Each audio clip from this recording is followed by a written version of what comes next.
Hi, my name is Pranav. I teach Lab 3 students project management, and I have a studio. We work with game assets and virtual production. Project management is whenever you get a project, whether it's a game or production related projects, you have to break down the project to understand what kind of timelines you have and what kind of resources you have in gaming as well as in production. There are different teams which work together to create the end product. So, understanding the project, the resources and timeline you have, and creating a tracking system where each team is coordinating within themselves and they don't have to go and ask every time what kind of progress is happening. Everyone just comes up to the project management coordinator and gets updated as to which team is working on what and what is the timeline that we are going to follow and finish the project in. So that's really important from the business point of view, other than the artistic point of view, to have a good tracking system within a project or a game. Even though you are from the artistic point of view, there are different teams that you will have to coordinate it with when you're working on the project. And there is a timeline, even though it's creative, there is a set timeline that you have to follow.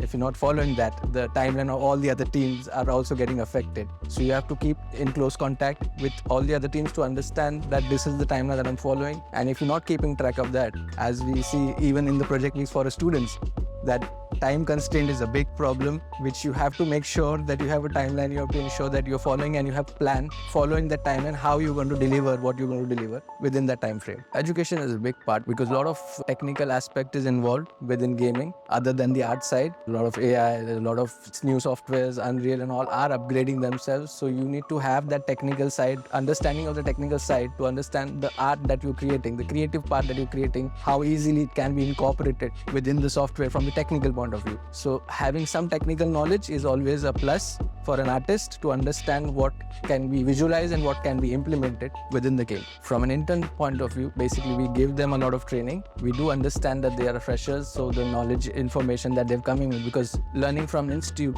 and learning within a studio environment is pretty different, where you're working on live projects. So there is a hand holding that goes before they actually start working on live projects, but a basic understanding of the technical side other than the creative aspects, as in knowing how the models are going to be created, what kind of texturing applies, the color management of how things are going to look on paper and how they're going to look on the computer screen. So that is something that technical understanding has to be there while they are working from the creative side also.